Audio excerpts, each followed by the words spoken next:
people screaming and being beaten and being chased by horses and being beaten with billy clubs. We'd never witnessed a fight in our lives at that time. You know, we'd had little disagreements with our friends, but nothing to that magnitude. Nothing, because in my neighborhood, we just didn't do that. And in my family, we just did not do that.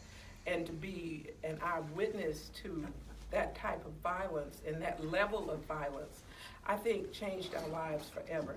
My sister says she doesn't remember a whole lot of what transpired at that particular time, and I think some of it has to do probably with her age and then with the shock and the trauma from it. And I still wrestle with some of the things that occurred at that time, and it's horrible when you don't know why this is occurring, and even if you know, you've never been exposed to any level of violence to that level, so it's very difficult to come to terms with.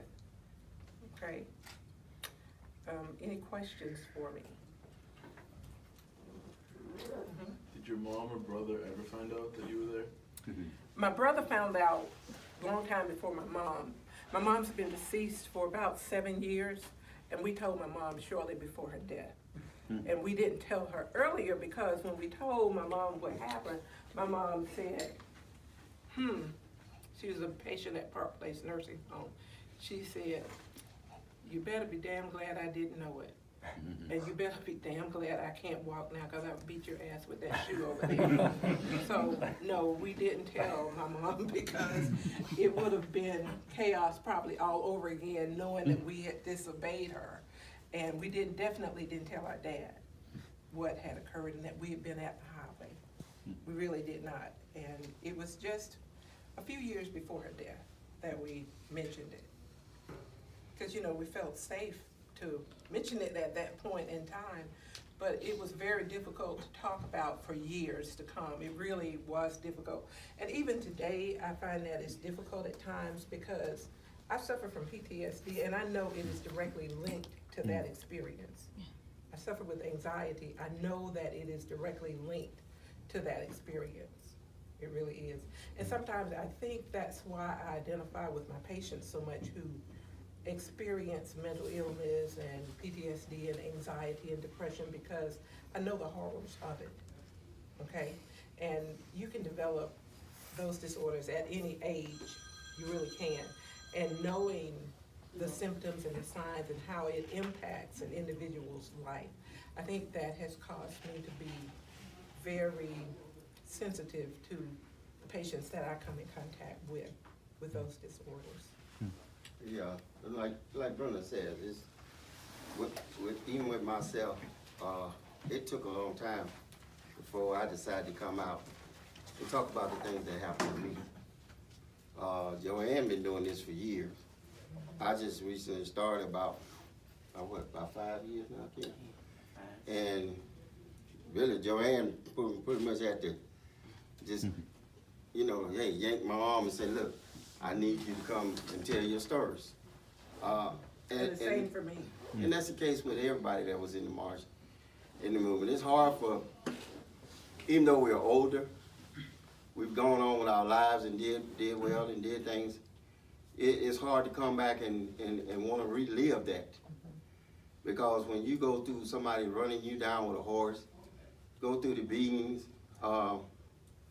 and have to go through the torment of somebody constantly calling you names and talking about you and saying things that that are not true.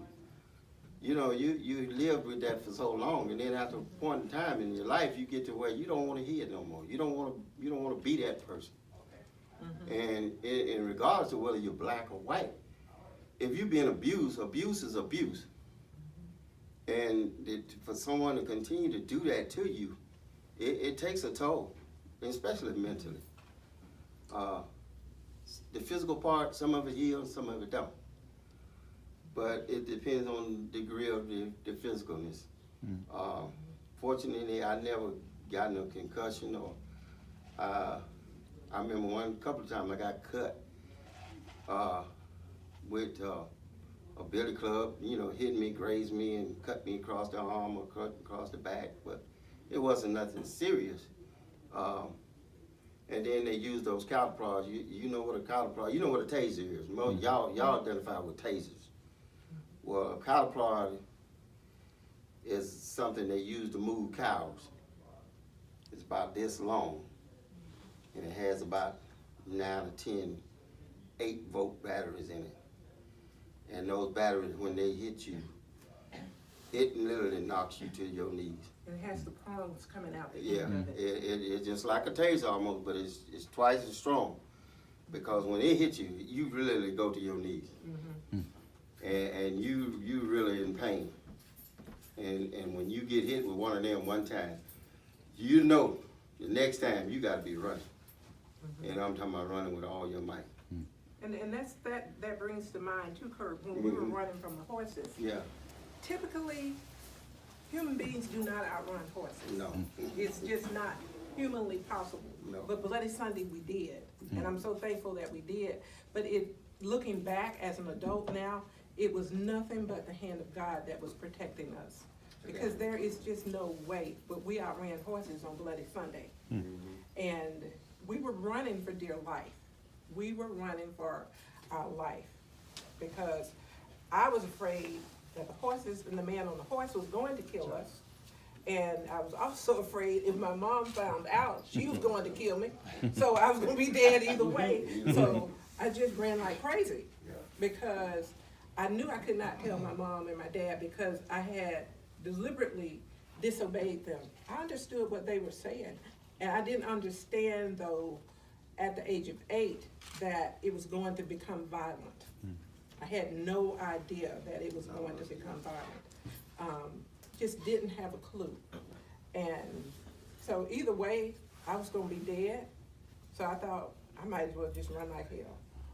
And that's pretty much what I did because I was in trouble either way for being up there, and I was in trouble if the horse had trampled me. And my greatest fear on Bloody Sunday when I got separated from my sister was that she had been trampled by the horses. And when I couldn't find her, you can imagine the anxiety and the panic that set in because I was responsible for my sister and my sister's well-being. I was responsible for her. And to not be able to, I didn't have a clue as to where to look for her. I did not remember at what point her hand slipped out of my hand. I had no idea as to where I lost her and just could not find her and didn't know where to start looking for her. I knew I couldn't go back to Ward 80 because of the chaos and the violence that was going on. And just to hear people screaming and crying out for help was just the worst thing that I'd ever heard. It was just absolute, and to be totally helpless to do anything about that. Because when you're just not, you've never been exposed to that. It was horrible, and people were just fleeing everywhere and falling all on top of each other, trying to get out of the way, trying to get to a safe place. And those of you know, when you're walking and you go up a hill, and then you come down that hill, it's easier coming down. But think about the bridge. You've got to run back across that bridge, and it's harder to get up that hill coming up that bridge. So it was just, and they were a good bit down when the violence started. So it really was a very difficult time. We had no idea that Bloody Sunday would become so famous in history as it has. We didn't fully understand the right to vote at the age of 8, but I do remember my dad saying he had to count so many something, I don't remember what it was, but my dad had that little card that you vote. We still have that, Joanne, somewhere. The polling card, I think it's called. My daddy had the right to vote, and he had a polling card, but he had to do something to get the polling card in order to be able to vote. I don't remember my mom having one, but when we vacated our parents' home, we came across Daddy's. We found his. But back then, you had to have a white person to vouch for you. There was no such thing as passing the test. Okay. That if he had his voter registration card, it was because someone vouched for him. Okay. And essentially saying he was a good Negro and he would vote the way I want him to vote. Little did they know, my dad was gonna vote the way he wanted to vote. Well, guys, I have another 2 at 1 o'clock, at 2 o'clock. So, you guys have asked questions. I was busy again. Any more questions? You sure? Okay, can you thank my friends for coming?